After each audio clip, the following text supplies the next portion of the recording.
Hello दोस्तों, स्वागत है आप सभी का।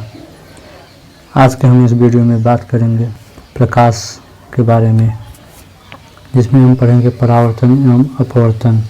तो चलिए प्रकाश के बारे में जान लेते हैं। तो प्रकाश एक प्रकार की ऊर्जा है जिसकी सहायता से हमें वस्तुएं दिखाई देती हैं। जैसे एक उदाहरण से समझिए, एग्जाम्पल, अगर हम किसी अंधेरे कमरे में रहते हैं तो वहाँ पर हमें कोई चीज़ें या वस्तुएं दिखाई नहीं देती। वहीं जब हम कोई टॉर्च या मोमबत्ती जलाते हैं, मान लीजिए मोमबत्ती जलाते हैं, तो उस मोमबत्ती से निकलने वाली ऊर्जा, विकिरण ऊर्जा, उस कमरे में रखी सभी वस्तुओं पर पड़ती है। मान लीजिए वहाँ पर कोई ग्लास रखा हुआ है, तो इससे निकलने वाली ऊर्जा सबसे पहले ग्लास पर पड़ेगी। और अगर हम यहाँ पर खड़े हैं तो इस ग्लास से टकराने के बाद वो विकिरण हमारी आँखों को पड़ती है, जिससे हमें ग्लास दिखाई देने लगता है। अर्थात प्रकाश, यहाँ देखिए, अर्थात प्रकाश एक प्रकार की विकिरण है जो हमारी आँखों को संवेदित करती है वस्तुओं को देखने के लिए। यहाँ पर पॉइंट देखें, निर्वात में प्रकाश की चाल 3×10⁸ मीटर पर सेकेंड होता है। निर्वात मतलब जैसे अंतरिक्ष हुआ, वहीं प्रकाश का तरंग दैर्घ्य 39 एंगस्ट्रॉम से 78 एंगस्ट्रॉम तक होता है, जहाँ पर 1 एंगस्ट्रॉम बराबर 10⁻⁻10 मीटर तक होता है। चलिए अगला टॉपिक देखते हैं। इसमें है विवर्तन। तो विवर्तन किसे कहते हैं, ये आपके बुक में दिया है, कोई अलग से नहीं है। इसे समझने की कोशिश करते हैं। तो विवर्तन क्या होता है, जब प्रकाश के पथ में अत्यंत सूक्ष्म कण आते हैं तो प्रकाश इनके किनारों से मुड़ जाता है, जिसे प्रकाश का विवर्तन कहते हैं।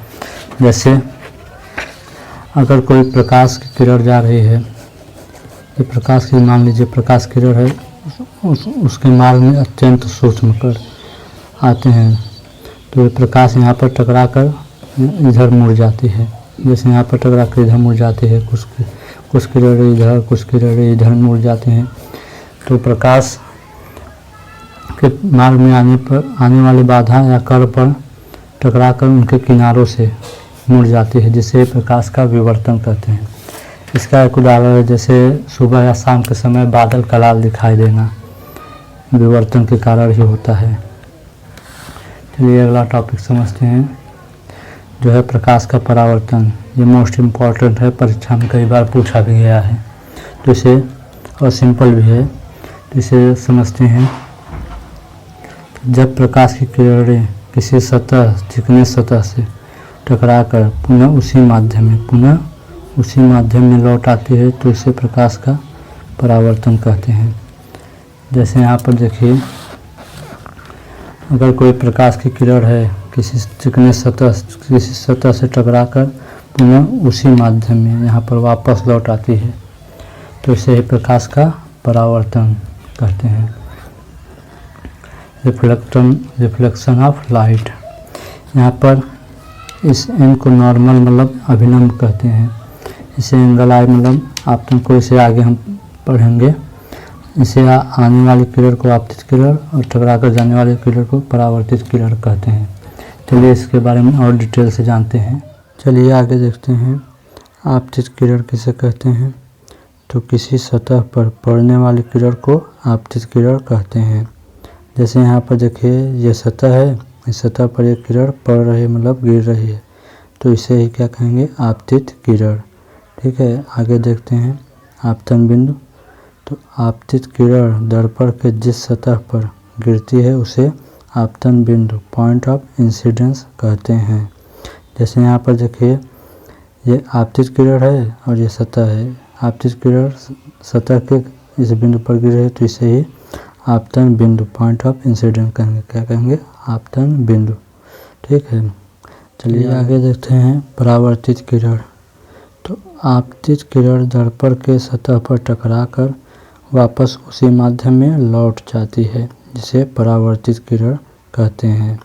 जैसे यहाँ पर देखिए, आपतित किरण ये दर्पण की सतह पर यहाँ पर टकराकर पुनः उसी माध्यम में लौट जाते हैं, जिसे ही परावर्तित किरण कहते हैं।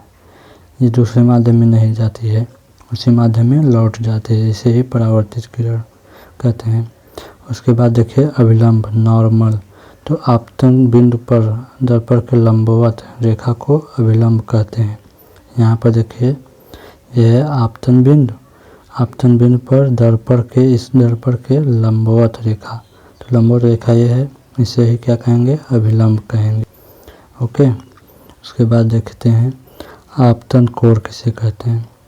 तो आपतित किरण तथा अभिलंब के बीच बने कोण को आपतन कोण कहते हैं। इन दोनों के बीच आपतित किरण और अभिलंब के बीच बने कोण को, यहाँ पर देखिए जैसे आपतित किरण कौन सा है, ये वाला है आपतित किरण, और अभिलंब ये है। इन दोनों के बीच कौन सा कोण बन रहा है, ये कोण बन रहा है, तो इसे क्या कहेंगे, आपतन कोण। उसी तरह परावर्तन कोण, तो इसमें है परावर्तित किरण की तरह आपतित किरण की तरह क्या हो जाएगा, परावर्तित किरण, तो ये और अभिलंब के बीच बने कोण को परावर्तन कोण, एंगल ऑफ रिफ्लेक्शन कहते हैं। जैसे यहाँ पर देखिए यह है परावर्तित किरण और यह है अभिलंब, इन दोनों के बीच कोण ये बन रहा है, इसे क्या कहेंगे, परावर्तन कोण। ठीक है, आगे देखिए परावर्तन के नियम, लॉज ऑफ रिफ्लेक्शन, ये मोस्ट इम्पॉर्टेंट है, ये एग्जाम में अक्सर पूछे जाते हैं आपके। तो ये परावर्तन के दो नियम हैं। तो पहला क्या है, आपतित किरण, परावर्तित किरण तथा आपतन बिंदु पर खींचा गया अभिलंब तीनों एक ही तल में होते हैं। कौन तीनों, आपतित किरण, परावर्तित किरण, आपतन बिंदु पर खींचा गया अभिलंब तीनों एक ही तल में होते हैं तीनों। जैसे यहाँ पर देखिए यह है आपतित किरण आ रही है, ये है परावर्तित किरण, और ये आपतन बिंदु पर क्या है, अभिलंब है। ये तीनों पॉइंट एक ही तल में होते हैं, आपतित किरण, परावर्तित किरण और अभिलंब कहाँ पर होते हैं, एक ही तल में, एक ही जगह पर। ये फर्स्ट रूल हो गया। और सेकंड देखिए इससे भी सिंपल है, यह है परावर्तन कोण सदैव आपतन कोण के बराबर होता है। जैसे इसमें देखिए यह है परावर्तन कोण और यह है आपतन कोण, दोनों सदैव आपस में बराबर होते हैं और इक्वल है भी। इसे एंगल आई और इसे एंगल आर से लिखते हैं। यहाँ पर angle I equal to angle R होगा, या इसे इस तरह से लिख सकते हैं, angle R equal to angle I, दोनों सेम ही है। ठीक है, यहाँ पर देख लीजिए angle I equal to angle R. उसके बाद है दर्पण मिरर, जिसपे आपका सिलेबस लगभग पूरा है। तो दर्पण कांच के गोले का कटा हुआ भाग होता है, जिसके एक और धातु के ऑक्साइड जैसे लेड ऑक्साइड हो गया वगैरह हो गया का पेंट अथवा पॉलिश करते हैं। पॉलिश मीन्स कलई, एक तरफ कलई कर देंगे। जैसे यहाँ पर देखिए उदाहरण से, इसमें देखिए यहाँ पर एक कांच का गोला मान लीजिए हो गया, उसके बाद हमें इसे यहाँ से और यहाँ से काट कर निकालेंगे तो ये इस तरह का हो जाएगा, गोला टाइप का। और अगर हम इसके बाहर से कलई मतलब पॉलिश कर देंगे ऐसे इस तरह से, तो ये ऐसा बन जाएगा।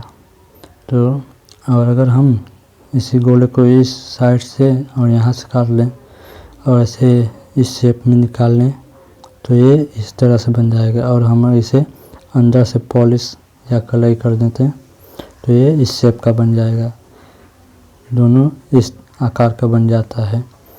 तो इन्हीं दोनों को हमें पढ़ना है, एक तरफ बाहर एक तरफ अंदर कलई करेंगे। उसके बाद देखें तो दर्पण के प्रकार में टाइप्स ऑफ मिरर, तो दर्पण दो प्रकार का होता है। तो दर्पण देखिए पहला होता है समतल दर्पण, जिसमें हम अपना चेहरा आईना जिसे कहते हैं देखते हैं, वो होता है समतल दर्पण मतलब प्लेन मिरर। और दूसरा देखिए गोली दर्पण होता है, यह दो प्रकार का होता है जो गोले का बना होता है। पहला होता है अवतल दर्पण, दूसरा उत्तल दर्पण। अवतल दर्पण में धंसे हुए भाग से परावर्तन होता है और उत्तल दर्पण से उभरे हुए भाग से परावर्तन होता है। इसे डिटेल में आगे पढ़ेंगे।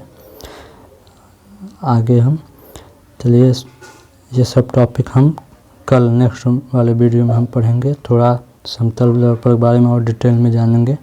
तो अगर वीडियो अच्छा लगा हो तो लाइक शेयर और सब्सक्राइब करना भूलिएगा ना। चलिए नेक्स्ट वीडियो में मिलते हैं।